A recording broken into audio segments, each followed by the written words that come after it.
Almighty God, we thank you for giving us this new day. Welcome, amazing one. We thank I you have for put this together this opportunity video to start to your get day together afresh with and our learn something amazing new Heavenly today. Father. Speak or We listen to these invoke your words daily, blessings or as much on the as you resource need, person, and really let them sink on all the into your spirit. participants, Let us as well as pray the and agree organizing together. committee. Our dearest Heavenly Father, As we Jesus implore your Christ and guidance, Holy Spirit, we also thank you ask you to so fill much our for this hearts with brand love, new day. A new our day minds full of with new understanding, mercies and and opportunity. our life We with thank you that peace. you are with us, closer than Help our us next all to breath, be and seekers of pray that you knowledge, remain at the and forefront that of our this day minds all may be day. productive Help for us all to of put us. you first in all our We thoughts, ask this in your conversations, holy and name. interactions. Holy Spirit, we give you full permission to our hearts and mind. May your words, your love, and your We have goodness with us flow from us the today. backbone of this We webinar, pray that you help the us to bring source out of the our best in support those and around us, motivation, to be our encouraging, respected patient, principal, loving, and Sister Dr. attentive M. to the Vanessa AZ. individual needs of all who Over cross to our you, path sister, for today. your message. Help us to be your hands and feet, your kingdom people. We pray that the peace and strength of Jesus Christ carry us through today, no matter what situations or circumstances may arise. We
They should have started now. Can I start from Nani? Or I can tell her. 8:30, yeah. They won't do it. That's why I came here because you get hold of this thing now. They are more than 200 because that day I saw The message can open the message. Yes, audit start what she has to speak. Not audible. The message is that. So can I read it? Technical. Not audible. The number is correct. Will be Then to go back, to go back here for the people. Go on the press. 130 the message type something is gone wrong now.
We apologize for the technical inconvenience.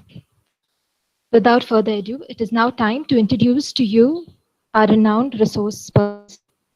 The privilege of this goes to Dr. Hitakshi Anand, Head of the Department of Psychology and convener of this webinar. Over to you, ma'am.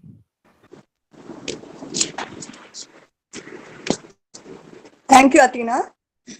Thank you, Athena. None can destroy iron, but its own rust can.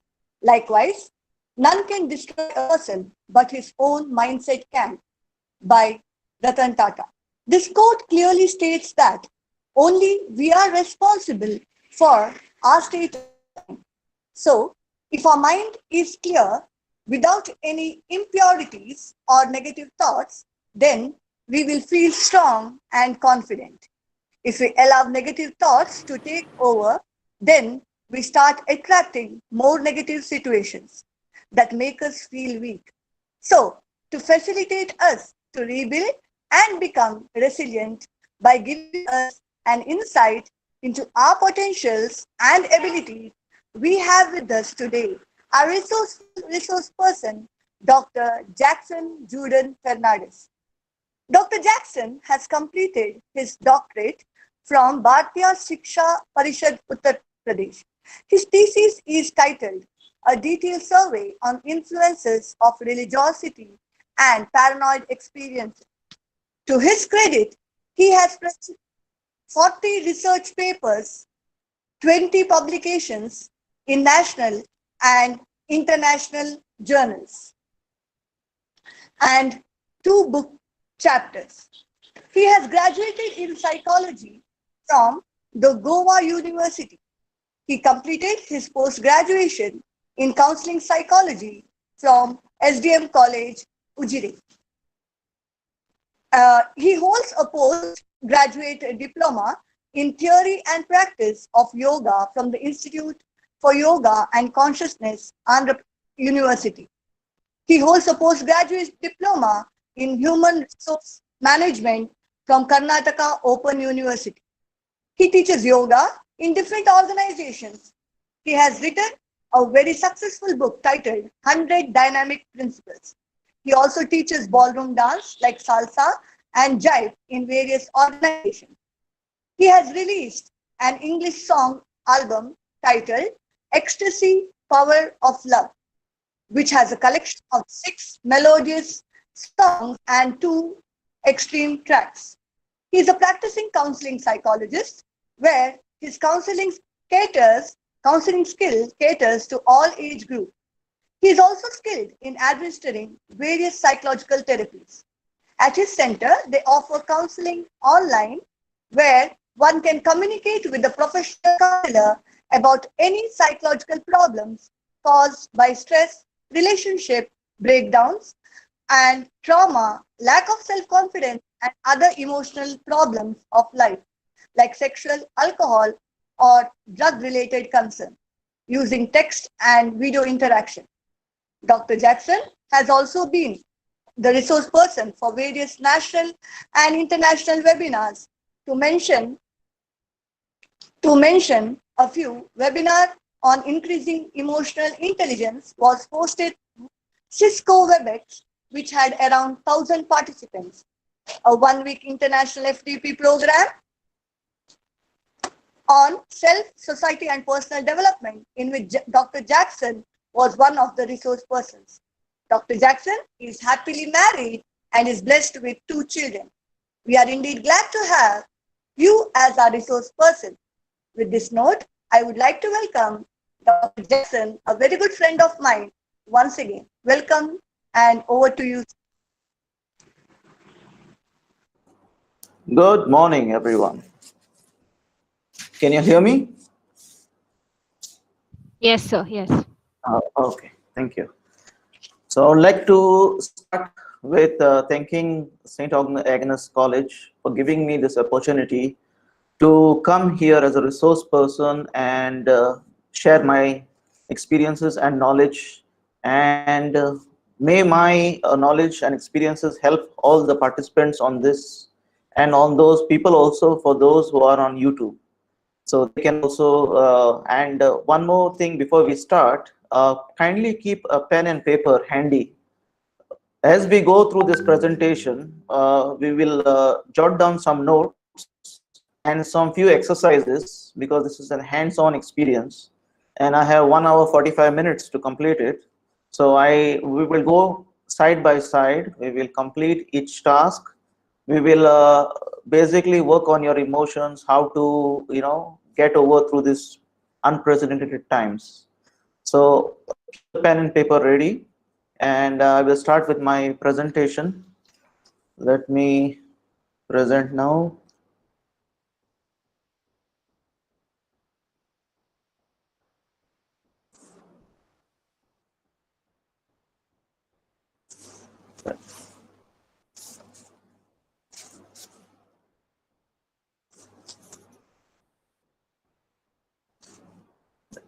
Can you all see my slides? Hello. Yes, yes, it's visible. Okay. So I shall start. Let's start with the title of the topic. It is COVID-19, rebuilding and resuming resilience. So what are we supposed to do in this kind of times, unprecedented times? We are all undergoing extreme stress. So I will give you some techniques. We will go through the exercises. It consist of relaxation techniques, how to emotionally charge yourself to go through this, and I will give you some case scenarios also. So let us start with the first introduction. So what is a health emergency? An health emergency is we are experiencing due to the spread of COVID-19 disease, and it has strongly influenced our psychological and physical health. The aim of this presentation is a psychological intervention following this infectious disease outbreak in order to, the first one is to, I'll give you some few guidelines for the existing emerging psychological crisis for people directly and indirectly affected by COVID-19, and also some educate procedures to help yourself and help others around you. Let us start with a brief introduction of this.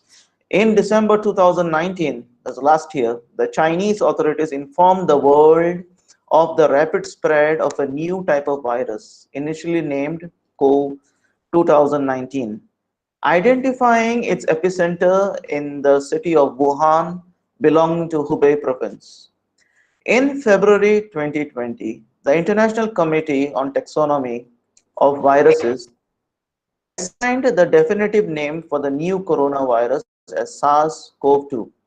During the same period, the World Health Organization announced this, changed the name to COVID-19 as the official name of the new disease.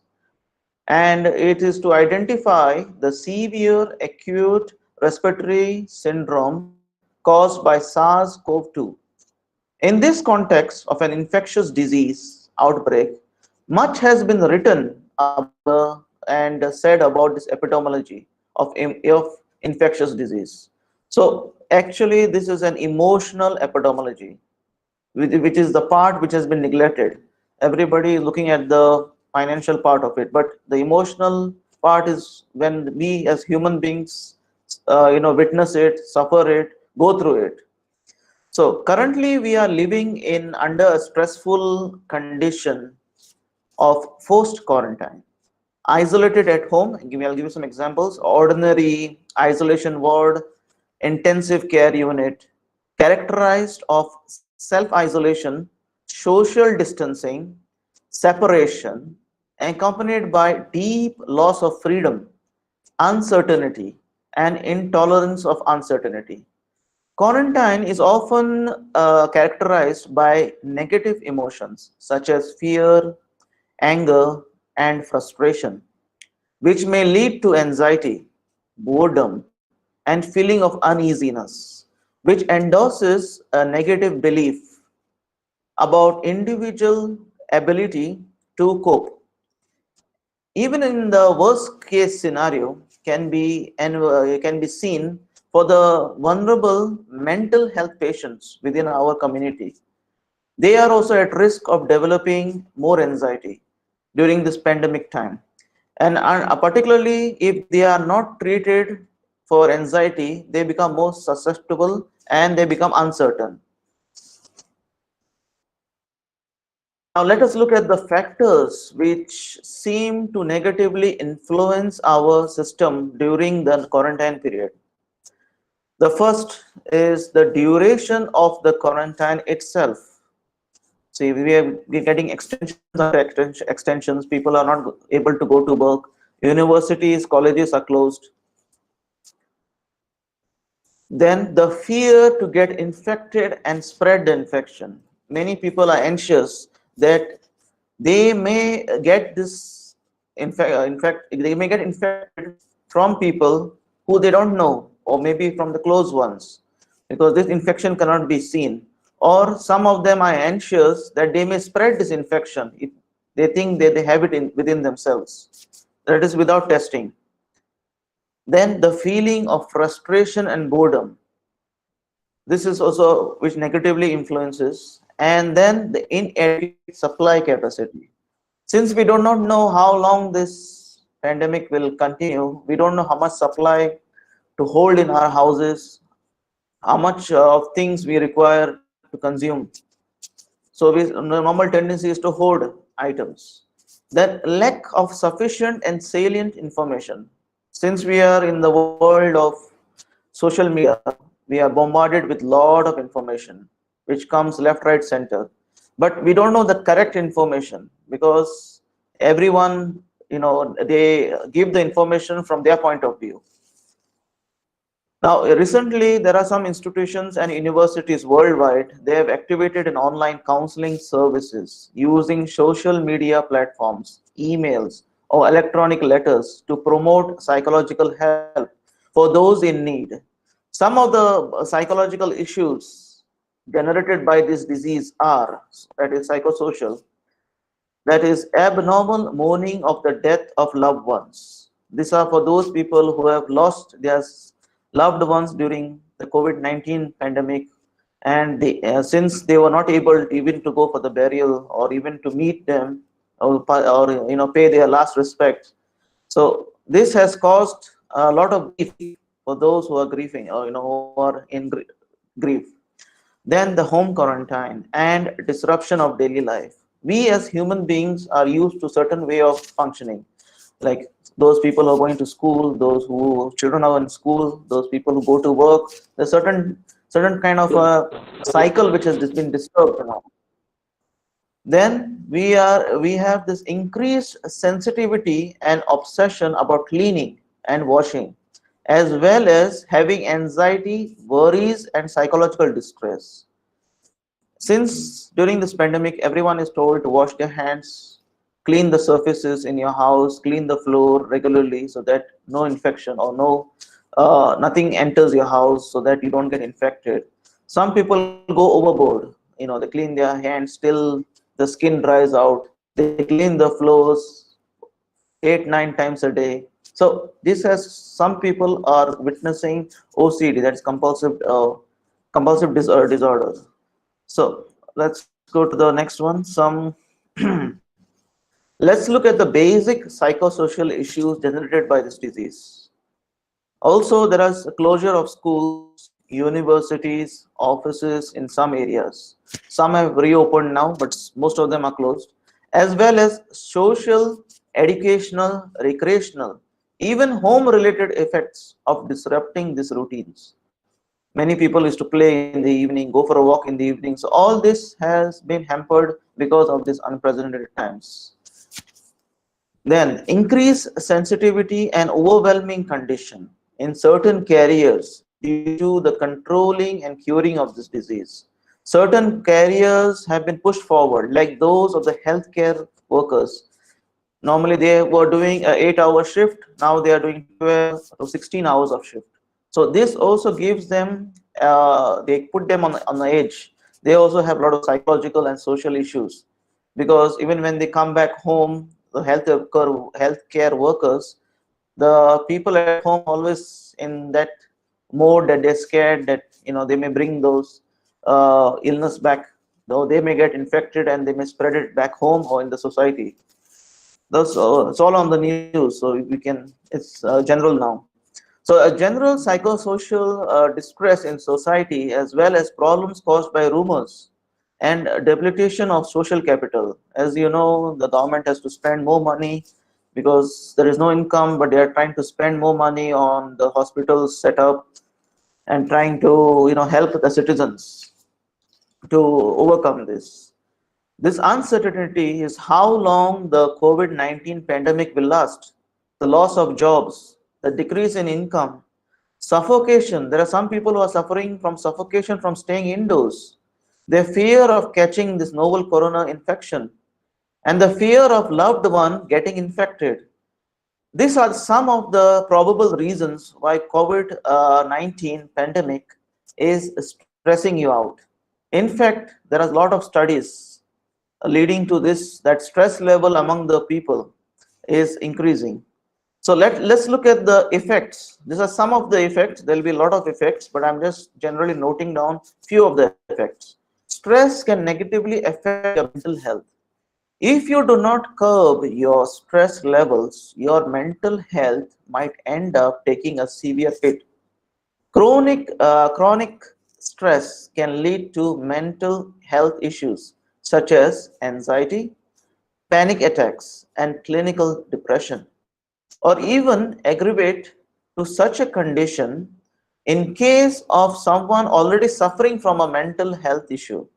If you end up anxious, depressed, or panicky for no apparent reason, maybe you should just step back to analyze how to deal with it, or visit a psychologist or a psychotherapist, or visit an elderly in your family. Try to open up. The next point is stress can make you gain weight. Stress tends to throw your body into fight or flight mode, which prompts it to release hormones such as cortisol and adrenaline in response. These hormones can lead to an increase in appetite. Now, if you let the COVID-19 stress persist for too long, the level of those hormones will stay elevated and make you feel hungry more often. You can resist hunger a couple of times, but we all know how restraint breaks one day, and then you tend to reach out for all kinds of junk food that is bad for your health. It can make you break out. If you are wondering why your skin is acting up and developing acne or signs of aging, such as wrinkles, fine lines, and pigmentation, in spite you staying indoors throughout the lockdown and taking care of it, then you probably are not paying a close attention to the root cause of it all. No points for guessing. We are referring to stress. This can attract more dirt, clog your pores, give you acne, pus-filled pimples, and blackheads. So and also it starts with pigmentation and so forth. Let's go to the next point, that is the whole body ache. There are some people who are witnessing an body ache. So stress leads to tightening of muscles. As your muscles tend to tense up to protect themselves under stress, this leads to headaches, shoulder and back pain. Stress can lead to digestion problems as well. Several studies and several case studies have shown the rush of hormones because of stress can lead to acid reflux, heartburn, stomach ulcers, and insulin spike, leading to diabetes. Hence, if you have been suffering from acidity lately, it's probably because of the COVID-19 stress that's causing a stir. If psychosocial interventions are delayed in this crisis, the people or you who are involved may suffer from significant psychological damages. I believe that this crisis, with all its damage and disadvantages, can also reinforce and boost human beings. So let's work on a new point. your well-being. You cannot take care of others if you do not take care of yourselves. So start maintaining your own health and well-being in these challenging times. There is no response without you. You are an essential part of COVID-19 response in your family, in your society, and in for your country and the worldwide. It can feel rewarding to know that you are making a difference. There is no response without you. You are an essential part. Many people feel stressed and exhausted while working in these challenging times. So this is natural given the difficult demand. Everyone reacts to stress differently. You may experience some of the following, what I've already stated. So feeling stressed and exhausted while working during COVID-19 period. Maybe this term can be also used for the healthcare workers. They exhaust themselves more because they are in face to face with those patients. They are trying to help them put up the ventilators in the ICU wards or in the hospital setup. So this causes a lot of stress. So how do you manage your stress? So first and information to partake here is stay up to date with accurate information about COVID-19. Every day on news, information is parted to you all, to everyone. So try to stay updated what's happening in the world. Second, and also follow the safety measures to prevent infection, like take breaks and take breaks from COVID-19 media. Since on all news channels we've seen people are dying, people are recovering. So try not to watch the media on a regular basis, but take breaks. So don't watch TV or social media from morning till afternoon, then afternoon till night. So take a break. So you watch news for a certain period of time. Then eat well. This is very important. Eat well, get enough sleep, and exercise physically every day. If you are unable to go down or out of your houses, you can exercise at home. You can practice yoga. There is yoga on YouTube, on social media. There are people who are performing yoga. So you don't require any equipments. So it is very easy. You can start with pranayamas, then move on to asanas, and so forth. So, and the next point, do an activity you enjoy. Find meaningful, if you find it meaningful every day. See, this is the time where you can, do an activity because you have a lot of free time in hand. So try to help, go ahead. Suppose you wanted to write a book, you wanted to make a YouTube video. Try to do all this at this period of time, because after that, after this pandemic issue is over, once the universities, colleges, and office start, you will be back into your daily grind. So you will be all the time at work, and you will not be able to take care of your passions. So try to take this. Then talk to your manager, supervisors, colleagues about your well-being at work. This point is for those people who are at work.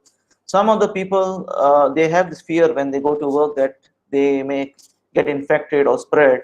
But be open with your manager. Suppose the days you don't feel like going to work, try to do it online, or if you have that service, you can perform it online from your home or from any other environment which is you find it safe. Next, establish a daily routine and stick to them. Since everyone's routine have changed over a period of time for the last 3 to 4 months, I would advise you to stick to a daily routine so that this will make you structured. It will make your life structured. If you are stick to, suppose you're getting up at 8 in the morning or 7 in the morning, stick to that. Whether being a holiday or no holiday, being a weekday or not, try to stay on this routine and stick to it. Minimize your use of alcohol, drugs, caffeine, and nicotine. This is a stressful time. So those who are addicted to substance abuse may incline themselves to this substance abuse. So taking unnecessary items into your body. So try to minimize, reduce Let's go to the next one. Now I would like you all to write this, draw this circle on your paper. There's a big circle and there's a small circle. So I will just explain to you. First draw it, but don't write the points which are mentioned on this circle. This is just an example for you all. So the outside circle, that's outside of your control. So what are the points you have to write on the outside of your circle is, like example, you lost a job. There is someone who is going through COVID-19 and who may die. How others act, how the government responds to COVID-19. So these points are outside your purview, or you cannot control it. Being as a human being, it's out of your control. In the small circle, that's the circle inside, you have to write down points which you can control, which is in your hand, and you have the capacity to change those situations. Like, how do I respond to others? Whether I take protective measures to prevent infection, what information I give to others. So these are just an example. So I would like you all to draw a bigger circle, jot down some points right now, whatever comes into your mind. Try to write as much as you can, but try to keep it brief. Try not to write big paragraphs. Try to write a sentence like, I have lost my job, I have lost my friend, I have lost this, I have lost financial freedom, I have lost my trust in the bank because the banks have closed down. Whatever comes into your mind, whatever you're going through. So make sure this is just an exercise so that you can perform it now. Later on, I want you to transfer this exercise on a weekly basis, or with your lifestyle, or with yourself and your family, so that at least you know what you can control and what you can't control. So that gives you a hands-on experience and an understanding. So I will give you 1 minute time, and if you want, I can read out this again, but I would like you all to start writing. Those who do not have the pen and paper can start writing on your, on the laptop or mobile. So this will help you also to give you a broader perspective. Try to be more precise. Try not to repeat the same sentence again and again. Take your time, start writing, so it will give you your perspective about your stress level on a daily basis.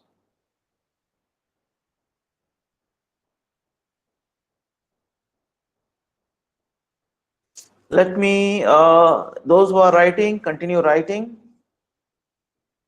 Anyways, at the end of this class also, if there's any questions, you can ask me regarding this circles. Let's move to the next one. The supportive communication in everyday interaction. Now, this communication is different from the communication during the pre-pandemic time. As you know, all of us are locked at home, self-isolated. So these are the do's and don'ts which you can follow. I can share this slide with you all. If you can take a screenshot and keep this for you all. This can be just a guideline for you how to interact with your family members and how to interact with the society. That means your neighbors, the people around you, the people who you meet on video calls. So you need to be, so like that. I give you just, I'll run 2, 3 over here. Keep an open and relaxed posture. Don't cross your arms, because when you cross your arms, people think that you're close, you're tight, not revealing any information. Look at the person. If it's a video call, try to look straight, look into the video instead of looking on the left or right or down or up. Don't look away. Use culturally appropriate eye contact to support the person to feel relaxed and heard, because the person who has called you or you called the person has to be very comfortable. Clearly introduce yourself, your name and role if you're talking to a person who you don't know. Maintain a calm, soft tone of voice during the conversation. Try not to increase, because sometimes there are some tendency of some people go very low. So the person has to again ask, or some people who talk very fast, quickly. Then if the person cannot see your face, try to take a photo of yourself, attach it onto a clothing, like a cloth, and because why, the person will maybe only can see the cloth, but because maybe he is having a camera issue, this is only for a video call. So confirm that they are comfortable speaking with you. That is a very important part. Some people push their information onto other person without even asking the person whether they are comfortable hearing it or not. So the person may be busy, he may be doing some certain activities, and he is not ready to listen to you. So you can ask him to give you a particular time, because in this time, this unprecedented times, interaction and communication is very important. So until you communicate with your near and dear ones or the society, you will bottle up all the things, and that pent up energy will turn into anxiety and panic. So, and also try to maintain physical distance to reduce COVID-19 infection. Like, if you are meeting one to one, meet in a large room through a screen or over the phone. Try not to go personal or go close to the person. The next one, supporting others with active listening. This is also a very important point. You can jot down this. Listening is the most essential part of a supportive communication. Rather than immediately offering advice, allow the person to speak in their own time. Listen carefully so that you can truly understand their situation and needs. Help them to feel calm and be able to offer appropriate help that is useful to them.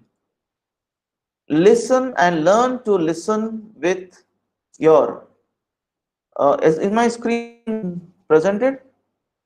Hello. Yes, sir. Okay. Now let me go to the image here. This is just give the person an undivided attention. Truly hear their concerns, because at this period of time everybody has something to say, feel, so they want to express. Because now everybody is at home, everybody is in their own community, own society, so the interactions have to go on. Then show care and show respect and empathy. Put yourself in their shoes when you're trying to listen. Be aware of both your words and your body language, because this plays a very important role. Words, use supportive phrases to show empathy, like I understand what you are saying, and acknowledge any losses or difficult feelings that the person shares. Like example, I am sorry to hear that. That sounds like a tough situation. Then when it comes to body language, include your facial expressions, eye contact, gestures, the way you sit or stand in relation to the other person. Be sure to speak and behave in a ways that are appropriate and respectful, according to the person's culture, age, gender, and religion. Do not pressure the person or the person in front of you or on the video call to speak if they do not want to. Do not force them. Try to be. Let's go to the next point. It is active listening. This is you need to listen attentively. You need to try to understand the person's point of view. Let them talk. You be calm. Keep your mind calm and focus on what the person is saying. Try to be more open and relaxed. Then the second point is repeat. Repeat messages, keywords like you say, example, you say looking after your children while working can be overwhelming. So these are all supportive statements which will help the other person listening, the other person who is conveying his message, that he has been heard. Then at the last, summarize. Because when you summarize, the person knows that whatever points he wanted to express, you have understood it from your point of view. So you need to identify also the key points that you heard, so that they know that they have been heard and to be sure.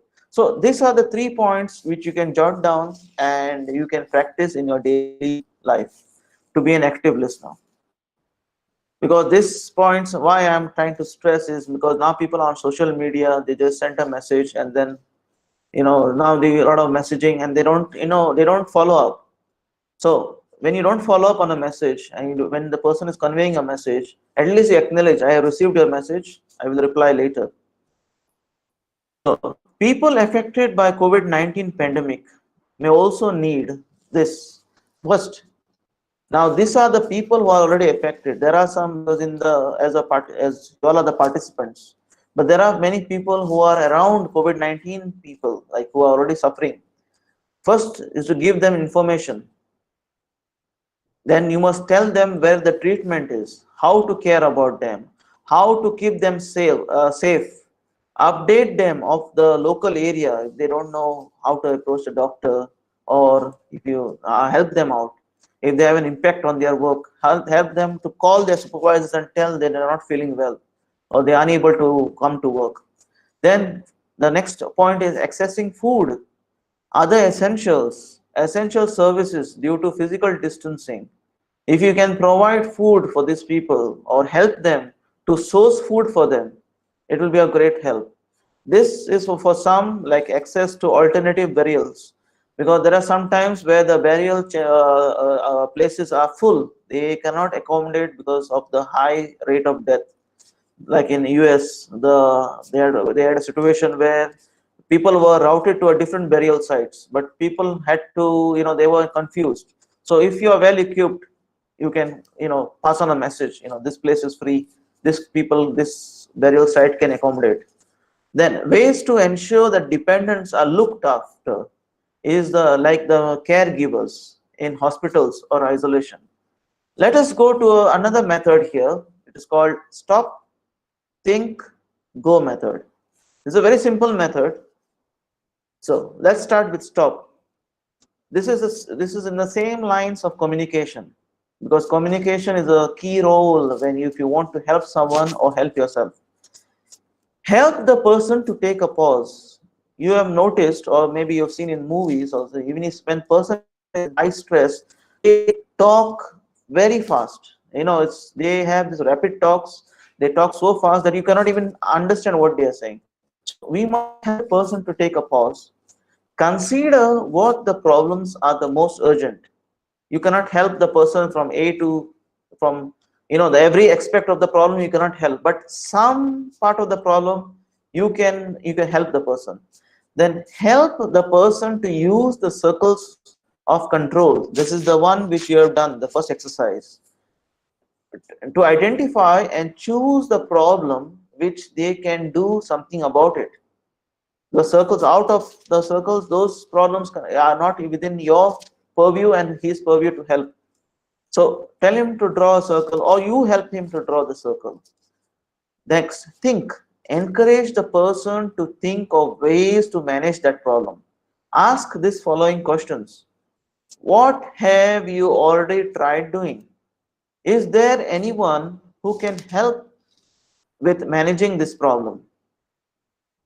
Go. Help the person to choose a way to manage the problem and to try it out. If it doesn't work, encourage the person to try another solution. Try to help to the maximum. So you can use this topic, stop, think, and go. Let me run an example here. So let me give you an example of Hassan and Mohammed's case. So Mohammed seems to be overwhelmed by his problems. So Hassan is supporting him. So let me go to the stop here. Hassan helps Mohammed to identify his 2 most urgent problems. He repeats them to check that he has understood and worries about feeding your family, worries about your wife contracting COVID-19. To help Mohammed choose one problem, Hassan asks, Is there anything you can do about this? Muhammad decides we can do something about this problem. He decides that feeding his family is the priority at the moment. So let's go to the think part of it. Hassan asks Muhammad to think of all the possible ways to feed his family. He tells him that he can suggest any solutions, even if they are silly or unrealistic. Muhammad struggles to begin with, so he talks with his wife, who helps him think of a solution. Together, they think of the following: beg for food, begin growing their own food, contact a local NGO or a food bank, offer to exchange food with neighbors in return of his work. So these are some of the options they have thought about. Let's go with the go. Hassan asked Muhammad to choose one solution from the list to try out. Muhammad has some seeds, so would like to grow his own food. However, this will take time. Begging for food could put Muhammad at an increased risk of infection. So Muhammad decides to contact the local NGO for food immediately to begin with. And then he begins to grow some vegetables in his garden for the future. If he cannot get help from the NGO, then he will come back to the list of solutions, like he can ask for the neighbors. Hassan gives Muhammad the NGO's number to call them. So this is the method, this is a stop, think and go method, which you yourself can help others and help yourselves. So you can help others who are going through this unprecedented time. Supporting people who are experiencing stress. First, encourage the person to think of something that they can feel better. This is very important because supportive communication skills described and explained before may be enough to help someone to feel better. But if the person requires more support, the following may help. Like encourage the person to think. This is very important. People may have already have things. They do not help. They do not. They do that to help themselves in stressful situations. To support them to draw this knowledge, ask the person, what has helped you previously when you felt this way? What do you currently do to help yourself? You can provide them with prompts, like if they struggle to think of something, is there anything you can help? Are there any activities you used to enjoy doing that you would like to continue? If the person cannot think for himself, then they can do it to help themselves. You can make a suggestion, like make a box and suggest. So suggestions are very important because they will give them a perspective. So next, let's start. The first suggestion you can give is try a relaxation activity. You all can all do this. It's very simple. Doesn't take. So you can write down this. When you inhale through your nostrils, count 1, 2, 3 mentally. So it's a short inhale and a long exhale. So when you exhale, you need to start from 1, 2, 3, 4, 5, 6. And you need to exhale through your mouth. Inhale through the nose. So this relaxation technique or activity will help you to be spontaneous and help others. So now the very important part is many people say, how do we identify that person is having stress? So these are some of the points which will help you identify. If you go through this, if you can see the slide more clearly, you will see there are some people who are shouting. They may shout during the pre-pandemic time, but you see the shouting level has increased. They are becoming angry more often now. They are threatening to hurt others, which was not displayed before the pre-pandemic time. They feel, these people start feeling disoriented. You know, they completely cut off from their current situation. So these are some of this they are experiencing. Some of this they feel withdrawn. Some of them are trembling. Some of them are excessively crying for no reasons, or maybe they have a reason. So what do you do when you encounter someone with this kind of distress? Safety first. Make sure that you, the person, and the others are safe from harm. If you feel unsafe, leave and get help. If you think that the person may hurt themselves, get help. Don't be a bystander. Take preventive measures against COVID-19 infection. Do not put yourself at risk. Let them know who you are. There are many people who just go to help others.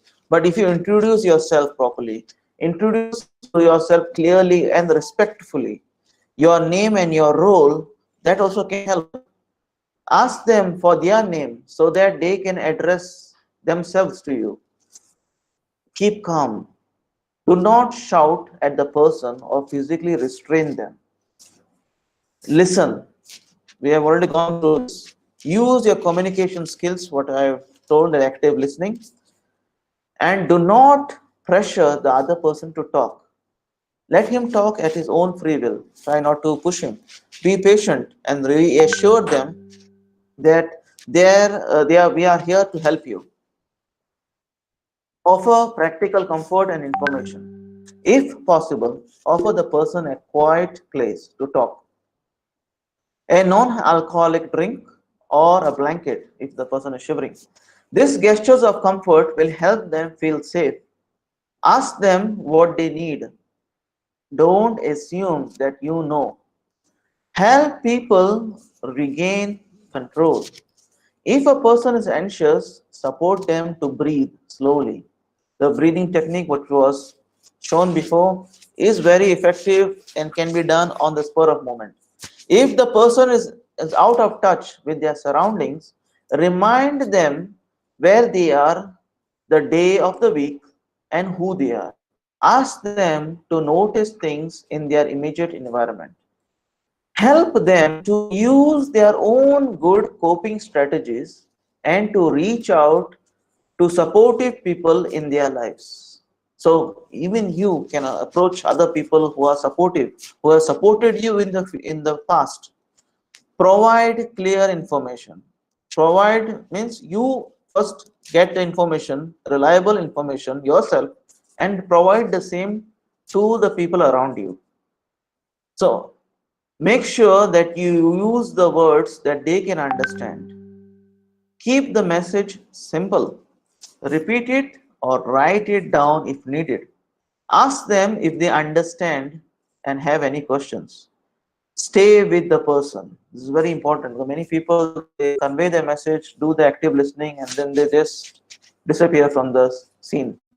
Stay with the person. Try not to leave the person alone. If you see the person is undergoing stress, your immediate person in the family, try to be with the person. If you can't stay with them, find a safe person to be with them until you find help or they feel calmer. Or the next option is refer to a specialized support. In each country, there is a helpline and a hotline, so you can call. If you find someone in your own community or your own society, which you find can support the person or support yourself, please go ahead and help and sought help. Try not to be aloof. Excuse me, sir. Yes, ma'am. Excuse me, sir. Some participants cannot see the screen, it seems. They're not able Okay. to pin. Could you just look into Let it me. once? Yeah, I'll stop it, and again I will start my presentation. Okay, sir. You present from where you Yes. you will stop. Okay.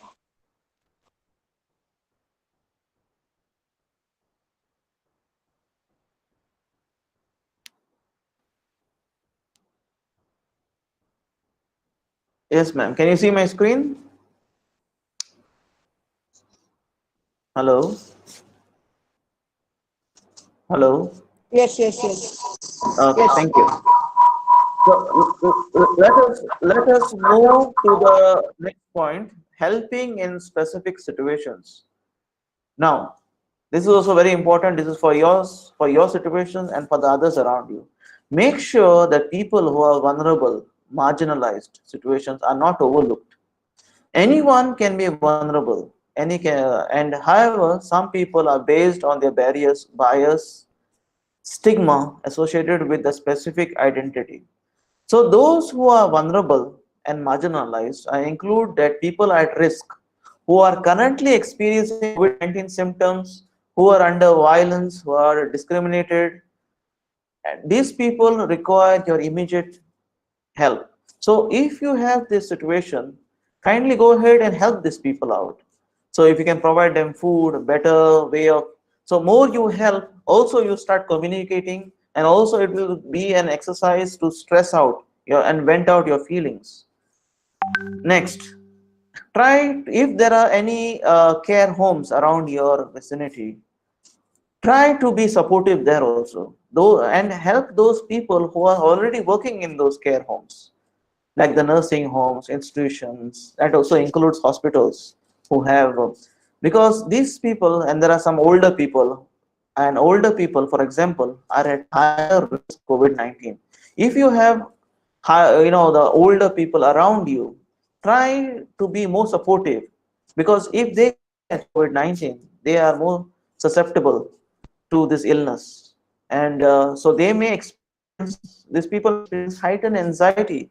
They have this fear because they are mostly alone, or even if they are not alone, so they are I already isolated, and now with this symptom and this unprecedented times, they are more isolated. So try to be in touch with them.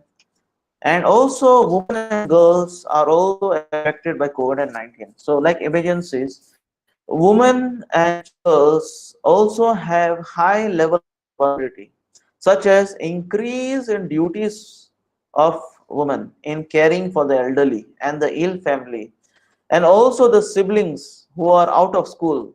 They may also experience high violence at home. So keep an eye on that. So if you have someone who is going through this, try to help out at this period of time. So you can sometimes they shout out loudly, so you can hear from your home, or when they on the street. So try to be proactive and help. Then support those people who are grieving. This is also very important. So they, at least their stress level and their grieving process will go into a transition where they will be more comfortable, and they may not take a drastic step or disturb the society's peace. So they also feel the loss of their loved ones. So many people are dying during this COVID-19 situation. So if they are unable to perform those burial rites, if you have those outsources, try to help them out. Next, support those people with disabilities. There are many people who have a lot of disabilities. Though those people are more vulnerable because they are already isolated, because they have limited, access to items and access to equipments. So try to help, give your lending hand help there. Also, for this situation, you can use the circle of life. This is empty one. So this is how you can help them also. So you can draw them this circle, and you can help them out by writing down or jotting down the points over there. So this will be of great help to them. Next, very important point is children, how to help children to cope with the stress. Since schools, universities are all closed, and children are back at home with extended holidays. So children may respond to stress in different ways. Some of them become clingy. Some of them are anxious, withdrawing, angry, agitated, bedwetting. These are some of the examples. Respond to your child's reactions, very important, in a supportive way. Listen to their concerns and give them extra love and attention during this period. Children need adults and attention during these difficult times. Give them extra time and attention. Remember to listen to your children, speak kindly, and reassure them. If possible, make opportunities for your children to play and relax. Since the grounds are closed, the gardens are closed, try to find a place where there is less people and play with your kids, so that they are also mentally and physically challenged to, and they get the stress decreases. Try and keep your children close to their parents and family. So try not to keep them aloof. Try to keep the bonding with your children, with your parents, with the grandparents. Avoid separating them from the caregivers to the extent possible. So at this point of time, try to keep this point. Keep regular routines. This is very important even for the children. Keep regular routines and schedule. It's very important. So since we have no school, normally they had a timetable. Get up in the morning, go to school, come back in the afternoon, have their lunch, play for a little while, study for a little while. Now the routine has changed. Those who are doing the online classes are still under routine, but those who are not doing the online classes, their calendar or the schedule has been haywire. So try to maintain or prepare with them the schedule. Provide facts, what has happened. Many of the children have doubts. So explain to them what is going on so that they don't listen to other person about this situation, because other person will not be in a position to explain the way the child wants to hear. So give them clear information on how to reduce the risk. Help them to wash their hands, like show it, demonstrate it. Just don't tell them. So if you demonstrate, do it 2-3 times in front of them, they will start imitating you and they will follow. So give them information, which is very important. The next point, excessive use of screen. During this unprecedented time, there's a lot of concerns. There's a lot of screen use because we are locked at home, or at work, or in our society.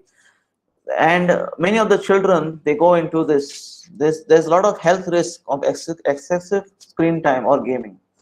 The COVID-19 outbreak has posed a significant challenges around this globe. Hundreds of millions of people worldwide are required to stay at home to protect themselves and prevent this disease. So the young people can be particularly vulnerable to the harms associated with excessive screen timing and gaming. So many of the people now have shifted to gaming. So what happened? Their screen time has increased. If they were playing games during the pre-post pandemic time was like 20 minutes, now they're almost playing for 3 to 4 hours at a stretch. So this gives a lot of strain on the fingers, on the eyes. And also another important part is cyberbullying. That I will come into the details. So this is excessive screen time. Now, as a parent and guardians, it can be easy for young people to fall into unhealthy pattern of behavior, such as spending excessive time during this pandemic time. During isolation or quarantine or lockdown, it may be challenging for for those guidelines for children who are 1 to 4 years of time period age. They and manage excessive screen time. Like gaming for the older people is more easier to handle than this. So what you can do, you can install the latest software updates, antivirus, try to cut down or help them to, and also put up and activate parental control features for the younger kids. So make sure they don't visit other sites which are irrelevant. And also this same thing, screen time comes with the TV. Those who are suffering from gaming disorder, these children are the most infected because they were already addicted during the pre-pandemic time, and during the pandemic time that we are going through, they may incline or push themselves to look to play more time, to play on the games more. They like to play more because now they have ample time in their hand. So this is some techniques or some ways where you can help your children, help your young ones. Or if you find even in the society, other children spending more time on the screen can help. Let me run into the practical skills of dealing with stress. So this is the crux of this presentation. It is 5 parts: grounding, unhooking, you can write it down or memorize, acting on your values, being kind, and making room. If you follow these 5 basic principles, I will explain, it will be easy for you to deal stress within yourself and around you. So let me go to the grounding. That's the first one. You ask, what is grounding? If the tree, well, if you see a tree, if you see the picture, if the roots are firmly deep inside the soil, the tree will be able to stand strong. It will not be affected by other like, what do you call this, by environment like rain, wind, and all that.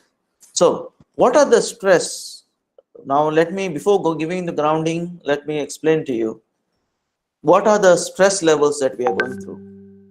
So these different stresses what we're going through, like illnesses, no school, family violence. So these are part of it. Now I want you to draw the picture of yourself and try to find out during this pandemic time what are the stresses you are going through, like neck pain. This should be the last 4 months what you are going through.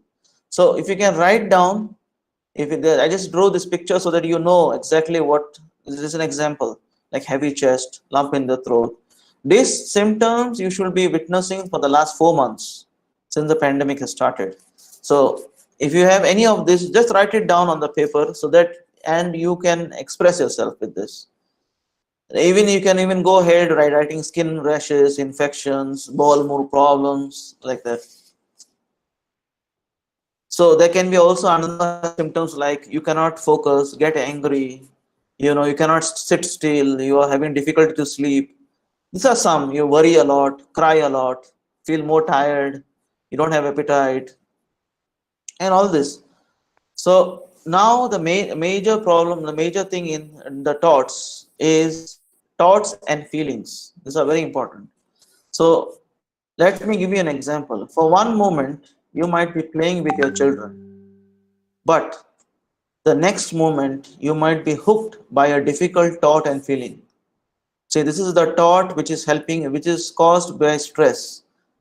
So this thought and feeling hooks you and doesn't allow you to currently be happy and be one with your children when they are playing, because this keeps bothering you, and I'll explain in detail. So we will move to the next point, is values.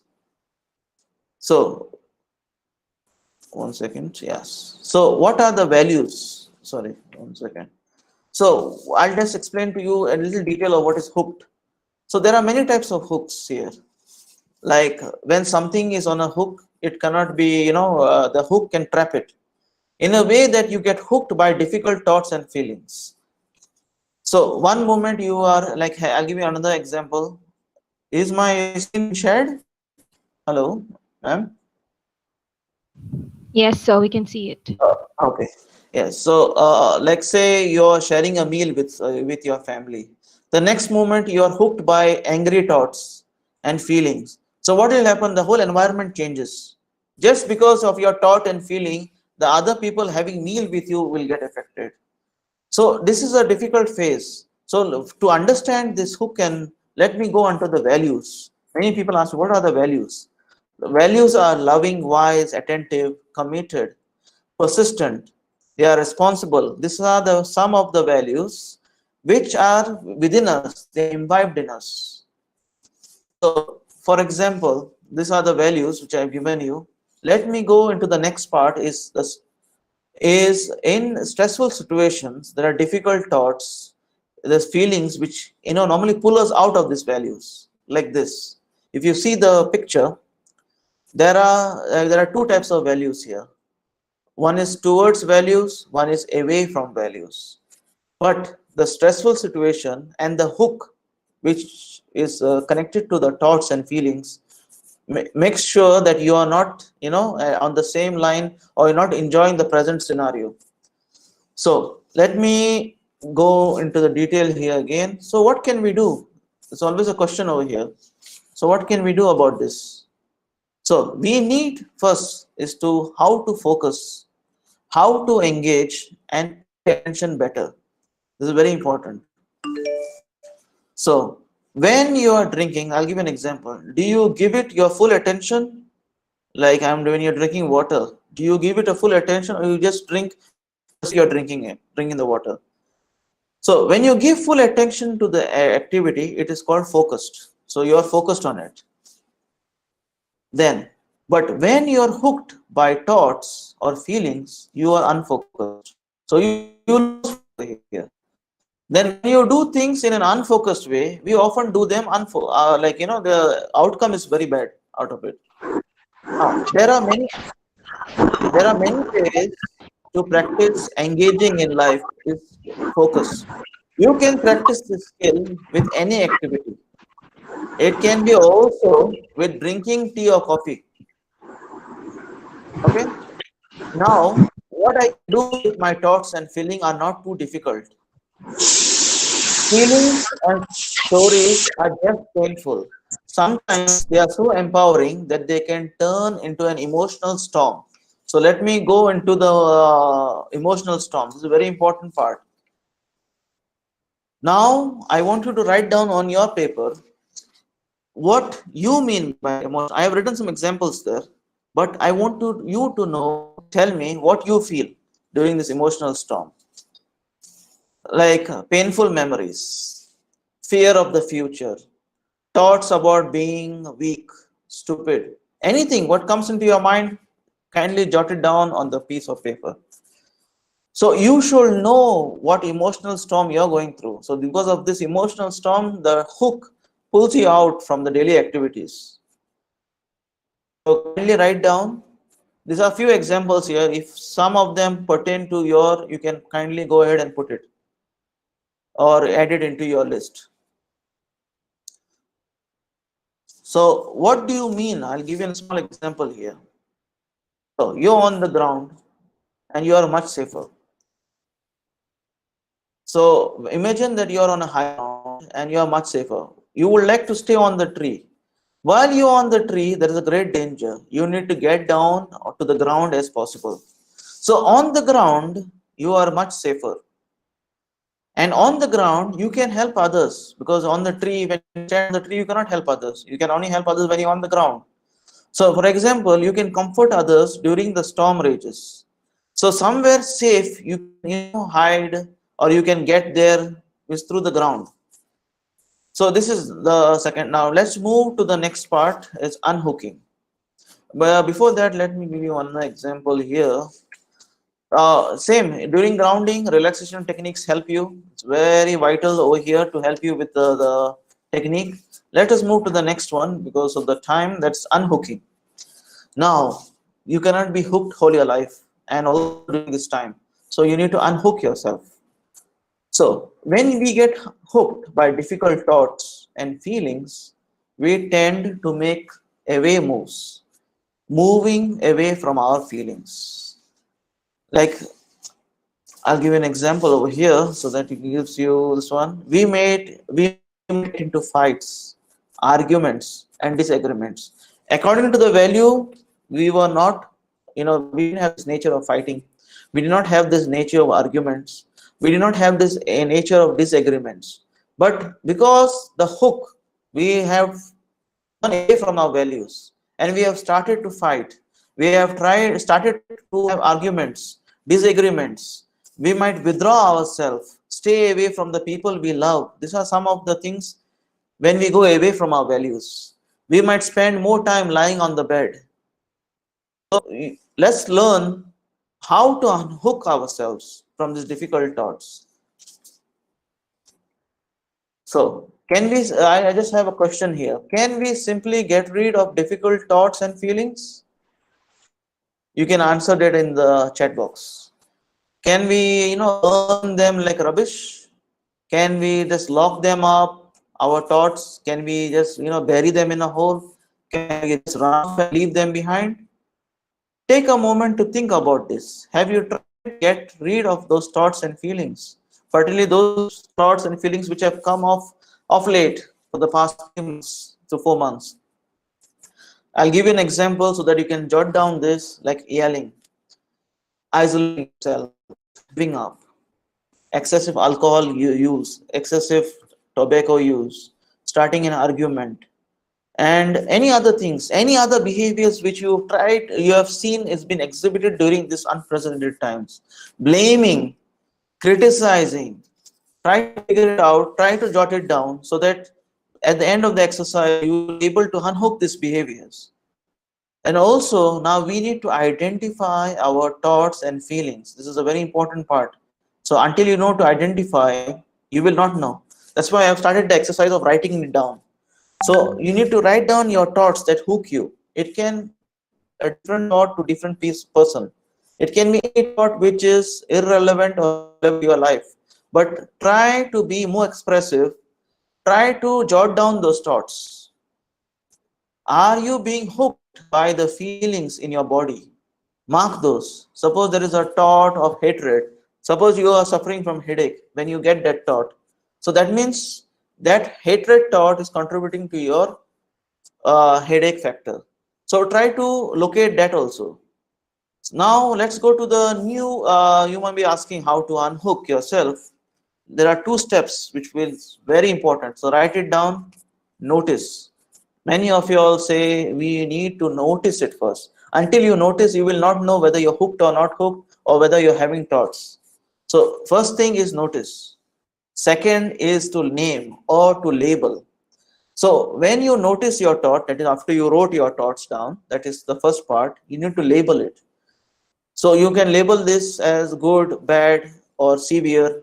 That is your this one. So let me run an example of notice.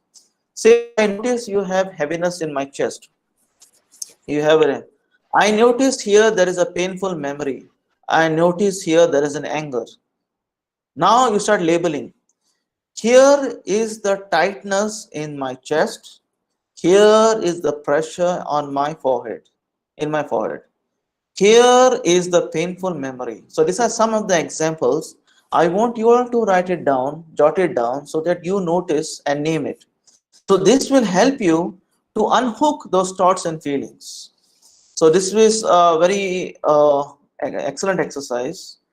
So suddenly I'll give you some more examples which I noted down here. Say your thoughts and feelings are still with you and you are with your friends. If you see the girl there, her thoughts and feelings are pulling her away from the friends. So you might be talking to your friend. But actually you're talking, but your mind is already on the thoughts and feelings. So you are not really engaged in that conversation. You are only half listening. You're not giving your full attention because you're hooked to the thoughts. So to unhook, the last part over here is notice your difficult thoughts and feelings. Name the thoughts and feelings silently or write it down. If you write it down, it is of more significance. Refocus on what you are doing. So this is how you are going to unhook this. So this is a very good exercise which will help you to maneuver yourself or to navigate yourself from unhooking. So this is some of the examples over here for name and notice. I can see, smell, touch, hear. So these are this. After we have noticed and named, we can refocus the world around us. We can engage in life by noticing what we can, because many people drink coffee and they don't realize that they finished drinking coffee because they were not present at that moment. Their thoughts and their feelings were other place. They were in some other one. Now let me work on the tools. These are very important tools which will help you out. Ground yourself during emotional storms. I hope most of the participants have written what emotional storms they are going through, what they have been going through for the last 4 months, or even before the pandemic era. So notice how you are feeling and slow down and connect with your body. You need to refocus and engage with the world around you. It's like taking a vacation from your emotional storms. You have to focus yourself on the things and the immediate present situation, what is going on. Like when you're having food, so you have to enjoy your food, savor the food, taste the food. That way. Let's go to the second tool. Unhook yourself from thoughts and feelings That is the exercise which I gave you, is noticing. You need to notice. Without noticing, you will not understand what the thought is. Naming and then refocusing. You need to channelize that same energy onto the present activity. Now let's move to the next part. It is acting on your values. So this is also a very important part. So if you see the diagram, it's like before. It's towards your values and away from your values. So away from the values is when you are in this period of time where the thoughts are hooked onto you. So let us start with the values. Your values describe what kind of person you want to be, how you want to treat yourself and others and the world around you. So this is very important for values. But some values some values are the values. Some people say are the values and same as goals. I'll just explain. No. Goals described what you are trying to get, and values describe the sort of person you want to be. So this is the difference between the goal and values. So for example, let me run an example so that gives you a clear picture. Suppose your goal is to get a job. So you can support the people you care about, and suppose your values are the way you want to be with your family, friend, or people around you. You need to be kind, to be caring, and to be supportive. So if you see the diagram below, then the person has gone for a job and there's no jobs. So there's no job because of the time. So it might be impossible to to meet your goals, but the values can still be practiced. So that's very important. And then those same values, can you exhibit it to your society? Like if you are facing a very difficult situation and are separated from your family, friends, you can still live your values for still live a life of your values, caring, loving, and supportive. You can find your ways to act on those values with people around you. So you can still exhibit values. So we need to ask ourselves this question: do my actions support my values? Yes. Are your actions moving towards or away from your values? To help clarify these values, here are the lists which I have mentioned below. To be kind, to be caring, to be generous. These are some of the values which we've been practicing from childhood. To be generous, to be brave, to be protective, to be forgiving. There are a lot of values. It depends from person to person, how they have been brought up, from the values which is imbibed by their parents, by the society, by their religiosity. So you can keep adding. So if you have some values which you want to bring forth and you have not used them for a while, kindly go ahead and use it. So I left some of those dots there, so no continuation. So I want you all to add what are the values that you can contribute to help yourself and help others. Values go both the ways. This is very important, towards yourself and towards others. So I've given a picture here. If you see yourself and others, if you exhibit the values to them, they will reciprocate the same to you. Example, if you are generous, if you give them food, people will give you food back. Then values go both ways. There's another example down. If you see, there's a caring and kindness. This is one part of it. If you show care and kindness towards your friends, towards your society, towards your fellow human beings, the same things comes back to you from their side. So what do? Many people say it is too hard. Many people say practicing values is too hard. There is no point. It will not work. Fear. So these are some. So again, the exercise comes. Notice and name. I notice here is a difficult time and it is hard. It is all too hard. I notice here is a painful feeling in my belly. So this is just an example. So notice and name is going to be significant if you are practicing this. You need to notice. Not other person will notice it from their side, they will notice. But since you are going through it, you should be able to notice. And you should be able to engage with the world around you. When you're noticing, try to feel, taste, smell, touch, hear. So this is how you're going to Excuse me, exhibit sir. this. Yes, ma'am. Excuse me, sir. The participants cannot see your screen, it seems, and the participants on the YouTube also are not able to view the screen. They can see Okay. only you, it seems. I don't know what is the issue, but can you please Okay. represent Let it? me, yeah, let me again stop my presentation and present again. Ah, okay, okay. Yes.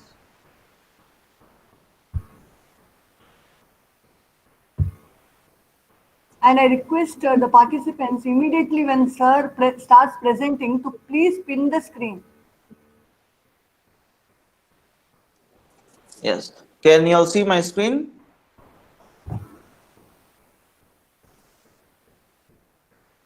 Hello. Hello? Yes, sir. Yes. Yes. Okay. So I shall continue with the next one, being kind. No, previously, can you say about Yeah. those values? Little? You want to go back to this, acting on your values? Ah, yes, yes. Okay. Let me go back. Okay. Let me start from here. Okay. 1 minute. Let me go back again. Okay. Thank you, sir. With Thank you, sir. yes, acting on your values. So, I would like to, sorry for those who have missed it out. So I'll just run it fast or run it through. Do we need do we need to keep asking ourselves this question? Do my actions support my values? Yes. Are your actions moving towards or away from your values? This is a very important question. To help clarify this point, let me give you some of the examples here. So based on these examples, you will know whether your actions are going towards or away from the values. Like to be kind, to be caring, to be persistent, to be generous, to be supportive, to be helpful, to be protective. I would like you, all the participants, to write down some of the values which are not mentioned on this slide. Try to write down some of the values which are extraordinary, which you can exhibit as a person, which you have learned from your childhood, from your experiences with your interaction with other friends, or with your interaction with other colleagues. Try to write it down, jot it down. So more you exhibit these values and you exhibit these values to the society, you will be a valuable member, you will contribute. And also during this pandemic time, people around you will be happy and they will be, they will shower the blessings on you. So values go both ways. That's what I was trying to tell you. It's towards yourself and towards others. So let me give an example here. If you see the values, if you would practice the values on yourself, the same values will be projected on others. So when others perform their values, the values come. Like I'll give an example, like being generous, providing food. So generosity can be not only by food, also can be looking after oneself. You can go and knock on your neighbor's door and ask, "Hello, sir, how are you doing? Do you need anything? Do you need any sugars? Anything which maybe you don't have an access to go to the stores. So you can provide those." So the next is values can go both ways, towards yourself and towards others. So caring, I'll give you an example like caring and kindness. So these are the two examples which will show you and will help you to act on your values. So many people ask, maybe these values, it's too hard. There's no point. It will not work. They have this negative connotation. Most of the people have. So when these things arise and this notion arises, start with notice and name them. Very important. You need to notice it, because if it goes unnoticed, you will not act on your values. If you don't not name it, you will not act on your values. So try to notice and name them. Engage with the world around you. Try to engage yourself. So when that is called refocusing. So you name it. You can name it, notice it, name it, and then refocus, like channelize, like seeing, hearing, touch. So with this, I try to wind up with my acting on the values. Let's move to the next important point, is being kind. You see the picture is being kind with yourself, very important. Second part is being kind with others around you. So make sure that you're kind enough for yourself and kind enough for others. No matter how bad your situation is, whether you're involved in a family argument, you are in danger, you are always better, you are without an income, you are always better off if you have a friend by your side. Someone who is kind and caring and helpful. So someone who says kind things when you are in pain. It can be a friend, it can be a family member, it can be an elderly person, can be anyone. So being kind is a very important characteristic. So someone who is kind and caring and helpful, those people are more helpful to the society and of present. So being kind also, there is, you cannot be kind all the time. So often we get hooked with unkind thoughts. That is a very important point. These are the unkind thoughts what we get. Like, I am weak, so how can I exhibit kindness? I am crazy, how can I exhibit kindness? I did the wrong thing. So they are in these thoughts because they are hooked towards the thought and feeling. So this being kind part gets hindered. Then some of them say, it's my fault, I should have not done this. So they are only, reassessing, introspecting themselves. So these are some of the thoughts which, makes you unkind. So what you can do is, when you get hooked by these unkind thoughts, we get pulled away from our values. This is the only thing which doesn't help us to be kind.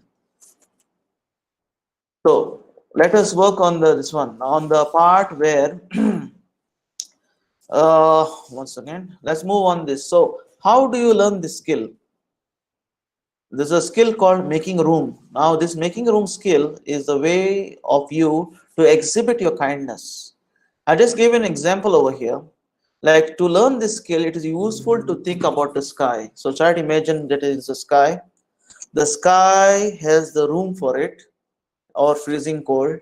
No matter how severe the weather, the sky can never hurt or harm by the weather, whether it's intense heat or less moderate heat. Sooner or later the weather will always change. Means, I am trying to make it into a nutshell that the difficult times will never remain difficult. It will always move to it's like every day there will be day and night. It will not be that you will have in your whole life it will be only night. It will be day and night. So there will be a bright time. So this is an example for you all to follow. So making room example. So this is this skill. Like, I'm giving an example of the weather here. So make sure you will go through this process. So make sure that you don't stick to the bad weather. That is what I was trying to tell in the previous slide. Try to move ahead. So don't stick to darkness. Stick to the day also. So when the light shines on you.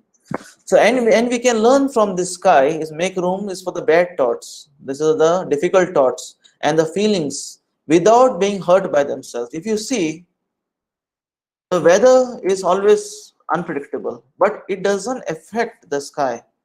The sky remains the same. So this is what I want, and all my participants, all those who are viewing this video, to go through. Make a room. Help yourself to go through this cycle.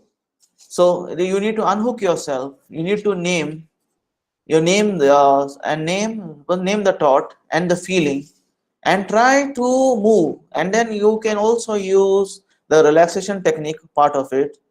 So this also relaxation technique will help you to relieve you from pain. Try to write down your thoughts as descriptive as possible after the video is over. So I have another 10 minutes of time. So I will try to give you some examples also in the same context. over here, if you see, if you get yourself involved, suppose there is a time during the unprecedented time when there are many people who were in, in a room, they could not go out, they could not, visit their own family members. So during this time, there were a lot of thoughts which are unhooking you. They were feeling uncomfortable. Maybe they don't know what's happening on the other side of the street. So at this time, you have to keep your mindset open. So you need to be, positively charged, so that you make room for yourself and don't involve or incorporate bad thoughts or thoughts which will control yourself, which will make you more stressed. Once the stress level goes up, this stress will increase your your health issues, will make the life around you or the life around your family members more uncomfortable. They will not be able to, say, people themselves are going through this situation. So if you yourself are emotionally charged, more competitive, more stress free, you can help others. So try to use some of the exercises what you have noted down, jot it down. If you have not jotted down, I will provide the slides for you all, so that you can continue doing this exercises till this pandemic time, or even after the pandemic time. I would also like to mention that these exercises can be used afterwards also, after the situation is over. You can use it for your daily life. You can use these exercises even with your near and dear ones. So they can help themselves and you can help yourself to be a better human being. It will increase your values. It will help you exhibit your values. It will help you to reduce unnecessary thoughts, unnecessary feelings, which are of no or unrelevance to you. Simply, some people are roaming with excessive baggage of negative thoughts and negative feelings, which gives a lot of burden to the person, and he has to carry those baggages with him for a lifetime. So I want you to use this technique to unrelease or to throw that baggage out and move ahead. So let me summarize. So managing crisis requires discipline. Now, this is the crisis we are going to. It requires coordination and flexibility, as well as attention to all human issues and utilization of specialists in these various fields. So, if you are going through any of this, try to be more disciplined. Try to use coordination. Use the help of your friends. Use the help of social media. Use the apps on the phone to help you. What I recommend personally is try to approach the mental health professionals, approach social workers, crisis intervention specialists, to make and try to make use of the diverse and contextual interventions to address your or your people around you, their psychosocial issues, so that you can handle or they can handle the situation which is threatening our civilization. So also you can online access like social networks, internet, telephone. You can use those mediums to sought help. Try not to reach out. I would advise you to reach out if you need help. If you want to express, try to approach any of the health professionals. Try take an appointment, meet them, and exhibit as much as you can. Also, there are various startups which are in the market. I cannot summarize some of them, but those startups help you also to exhibit your emotions. So later on, maybe after the chat, or you can send me an email, or you can call me on my number which is displayed. So I can give you some of the startups which have started, which are helping you to emotionally express yourself. So this helps. This gives you an intervention, so you don't have to go out of your house, and and then this also helps you, and this also helps different groups of people, society, and also it will help the specialist to enter and help you out in certain areas. Then we go to the needless to say, a community is cured by its members, and as psychosocial experts are expected to play a significant role in managing this crisis. So with this, I would like to thank you for listening patiently, for listening and for going through the exercises. This is just a bit, but there are a lot of many exercises also in the part of psychology we can help you. But if you go through these 5 techniques and imbibe that as part of your daily process, it will help you immensely and help the society around you, help the people around you. With this, I would like to conclude my session, and the is open for any questions. Thank you, sir, for an enriching session. We Thank have you. definitely benefited from your knowledge and experiences. So we will now be addressing a couple of questions. Yes, ma'am. First question, sir. How do people who are dependent on substances battle with withdrawal symptoms during the lockdown? Okay. Now, those who are having withdrawal symptoms, they maybe the rehabilitation centers are closed. So but now of late, I think the rehabilitation centers have opened. Either you go admit them in the rehabilitation center, but you need to know the level of substance abuse. If he's a starter or he is a heavy user, depends on that. If he's a heavy user, you as being at home will not be able to help him. But there will be experts, so you need to get him admitted in a rehabilitation center, or you can sought help through online. There are now online accesses where there are specialists who are specially tailor-made programs to help the person with a particular substance abuse, suppose alcohol. So there is an alcohol specialist who himself has gone through, or he is an expert in helping you to go through it, to help the person around you to to exhibit less use of substance abuse. If you need more information, you are free to contact me, because I can give you some of the startups which are giving an human interaction also.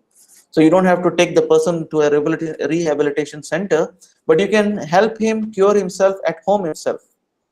I hope this answers my question. If there is still more to it, you are free to ask me.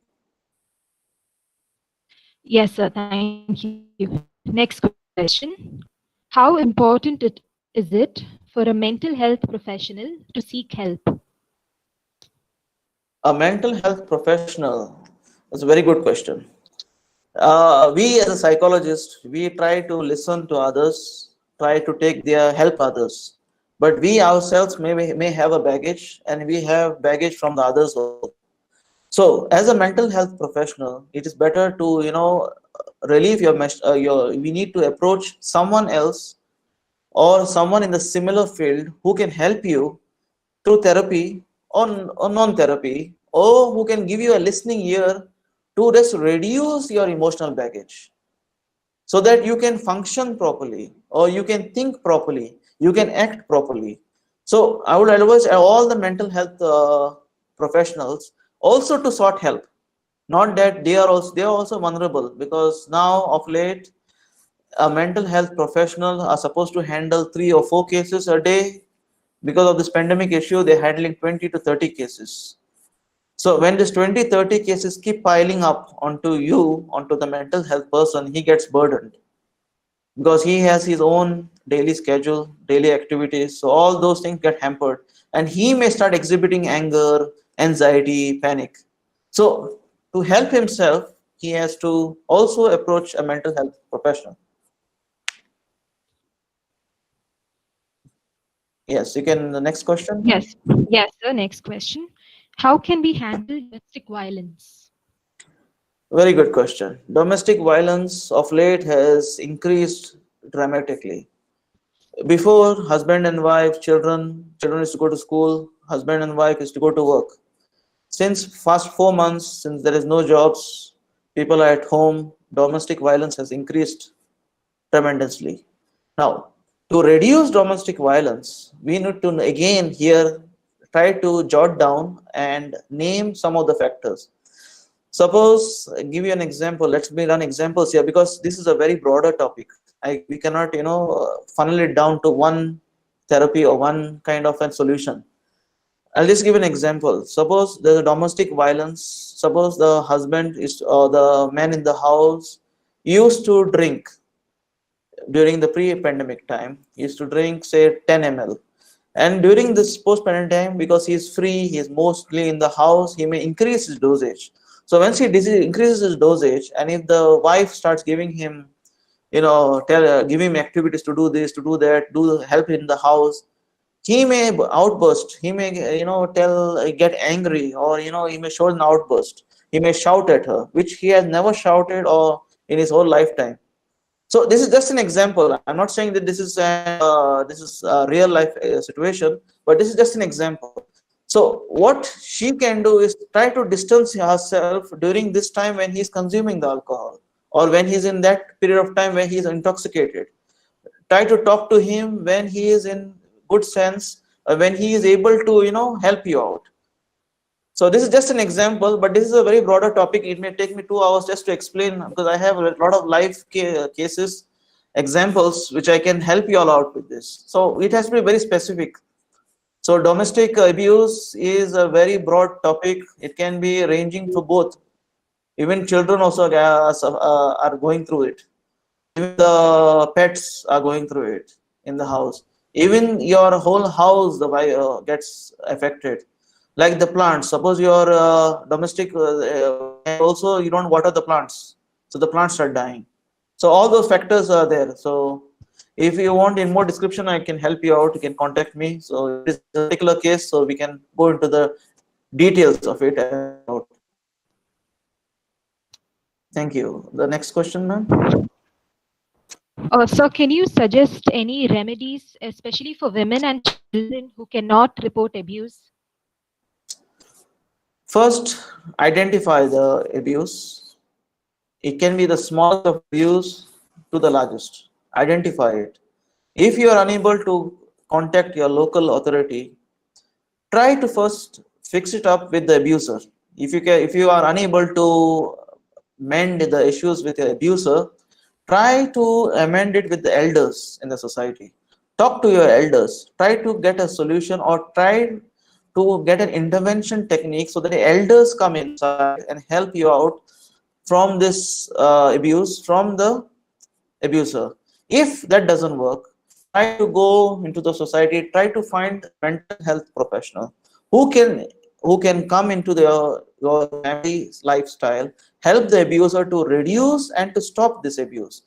Most of the time, the abuser, when he abuses, he tries to neglect things that he doesn't abuse, because he doesn't notice that he's abusing. Sometimes, it's not, I'm telling on the most time, some of them do it purposely, because they make it an excuse. I have lost my job, so I have to abuse the other person. I have to abuse my wife. I have to abuse my children.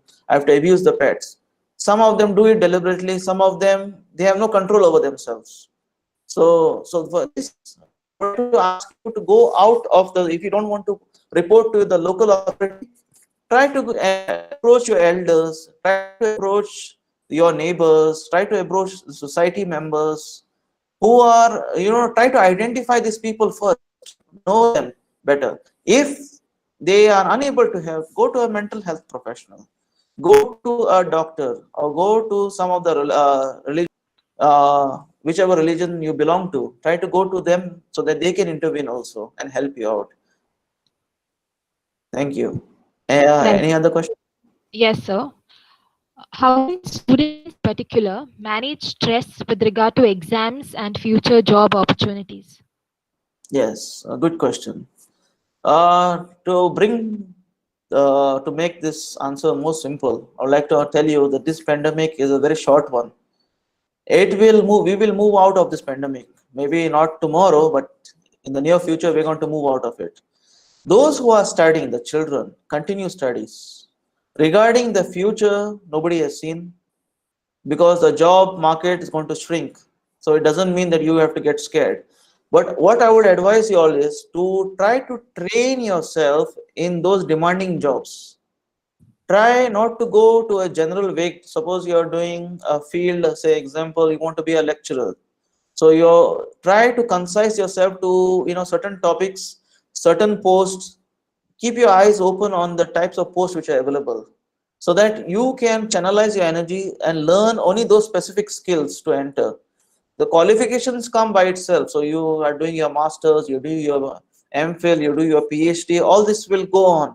But at the same time, try to target yourself on specific jobs. So don't keep it general and wide. Try to in this period of time, try to learn more skills. Try not to be fixated on one skill itself. Try to learn other skills also, so that you don't know when these other skills can be put to use. Like giving my example, so I'm a psychologist. I am using yoga also as a therapy. So I had to learn yoga. I had to do my post graduation in yoga, so that I can use this yoga theory and the practice on my clients, so that I can help them more better. Even salsa and jive, I have learned it as a therapy, because I have seen couples fighting. So I had to put them together, they dance together, their bonding increases, and they know the hand-eye coordination becomes better, and they feel that bonding increasing, and that love and affection increases, and the couples come together. So this is just I'm giving an example. So I want also to be in tune with the technology. So every day try to look at new positions which are coming up. Our field is now getting compressed. There are all specialization in one of those fields. Try to learn as much as you can. Try to make best use of your time during your studies. Try to study as much as you can and broaden your scope. Thank you. Yes, sir. The next question. How can we occupy children and prevent addiction to gadgets? Yes, very good question. What I would advise is to keep the gadgets on, but give it a limited time. Put this gadget time on the schedule. Now, even the olden days or the time before the gadgets, we used to have games like Scramble, the physical boards. Try to bring those games into picture now. So there's a very big question over here, because many parents say we have brought them the boards, but the children don't play. How will the children play until you teach them how to play, or you sit with them? You can play with them Scramble, so that in the same time they will learn alphabets. They will learn how to make meaning of the words. So try to bring physical exercise toys or some kind of physical one. Try to also help them with skills. Suppose your daughter or your son is very good in singing. Try to show some videos where she can sing better, or singing exercises, and try to sing on a daily basis during this time when you're free, so that skill will come out. She will spend more time on that skill, so she will not divert that time on the screen time. She will not go and he will not go and play games or spend or watch TV unnecessarily. So try to bring out the best in your children. Give them opportunities to exhibit. If they let them play in the evenings or in the morning, help them to help you in the household activities like cooking and or watering the plants, or taking out weeds from the garden. Try to, because this is the only time. After they go to school, they'll be busy with their homeworks and with their. So try to, whatever household activity shows you all are doing, imbibe them also in that, so that they can follow, they can be with you, you can spend more time with them. Thank you. So how can we help students who go through severe social isolation? Yes, students who are going through severe social isolation is one of the hot topic which is trending of late. Now those students, I'll just give you one or two scenarios here. I will advise those people who are completely away from, is to either talk to your elders. That's one.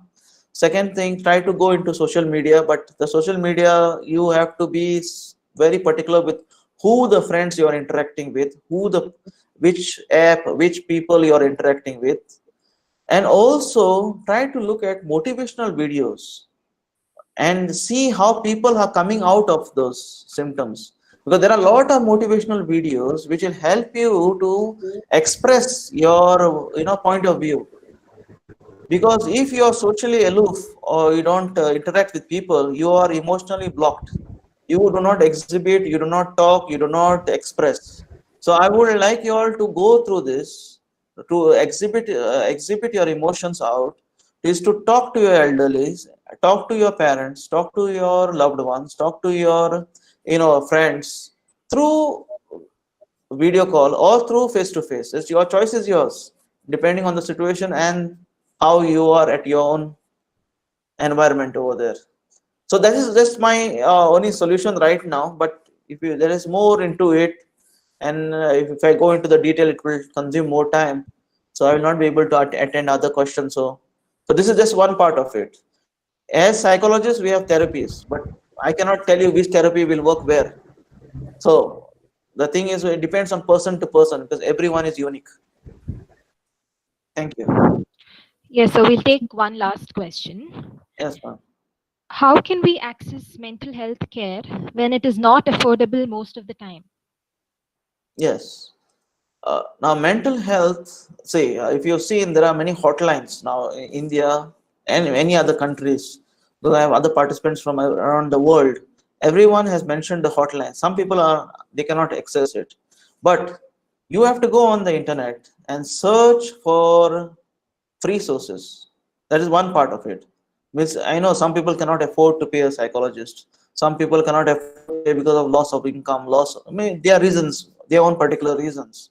But there are a lot of videos on the YouTube or on other social medias which will help you to go through this. But if you're going particularly to a therapy, you will not know which therapy for you, which is good for you. So for that, you need to consult a psychologist. But you can attend 1 or 2 sessions just to get the crux of what therapy is required. It depends on you how you follow it. But I would advise you, there's a lot of free source on the internet. There's it's the World Health Organization has come out with a lot of guidelines regarding mental health.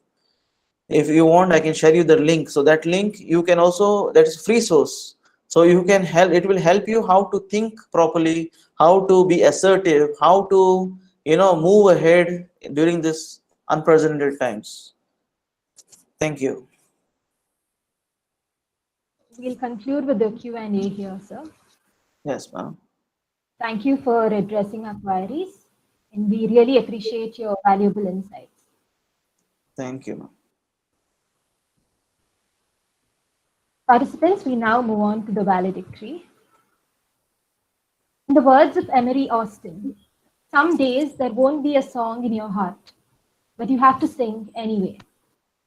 The objective of the one-day international webinar, COVID-19, Rebuilding and Resuming Resilience, was to introduce practical approaches to developing resilience in order to overcome challenges and setbacks and promote social and emotional well-being. Dr. Jackson Fernandez skillfully threw light on the current emergency that we are all faced with. As he spoke about the negative influence of the pandemic at an individual level, he stressed particularly on the psychophysiological impact as well as the importance of maintaining well-being. The guidelines on how to manage stress on a day-to-day basis was definitely food for thought. We were introduced to practical approaches on nurturing and developing resilience, which I believe is the need of the hour and can be incorporated in our routine. We have in attendance participants from all over India, as well as a global audience, particularly from Kuwait, Dubai, Malaysia, and Bahrain. Based on the comments pouring in the chat box, I am of the opinion that this has been an enriching and productive session for all of us, and we are very glad to see such an overwhelming response. As we come to the end of the webinar, we would like to express our gratitude to the persons involved in its successful execution. I now invite Mrs. Vinata K., Associate Professor, Department of Psychology, to propose the vote of thanks.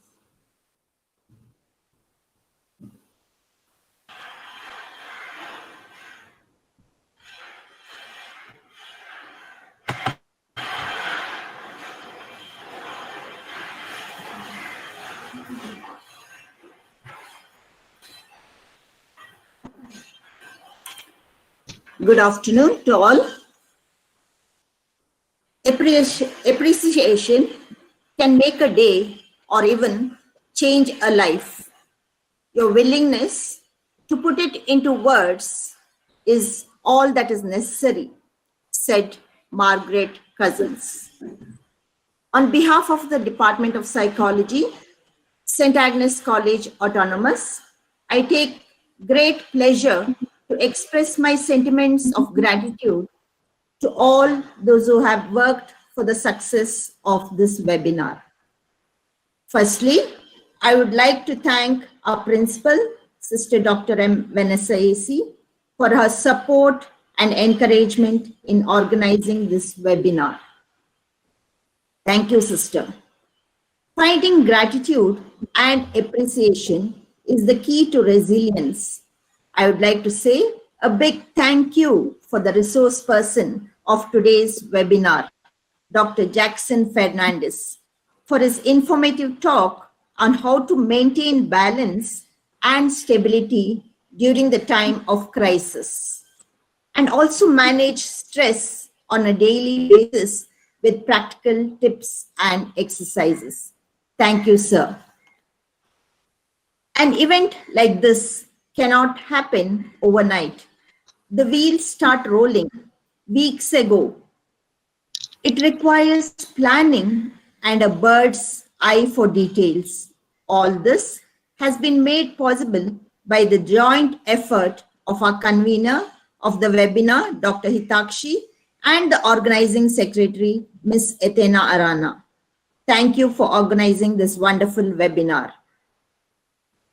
I wish to express my gratitude to all our dear participants who have attended this webinar with great interest and enthusiasm.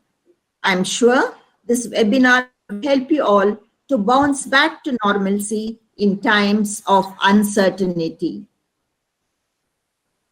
Lastly, I would also like to acknowledge the efforts of our technical team who were responsible for the success of this webinar.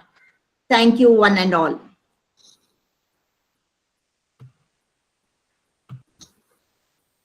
Thank you very much to you too as well, Vinata ma'am. Dear participants, the link to the feedback form will be sent in the chat box, both on Google Meet as well as on YouTube. Please take care to see that you fill in the details accurately, as the certificates are generated automatically based on the information you provide. Please note, e-certificates will be provided to registered participants only. We hope your journey with St. Agnes College has been rewarding. We look forward to your association in the future as well. Wishing you strength for today and hope for tomorrow. Thank you and have a great day ahead.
Okay,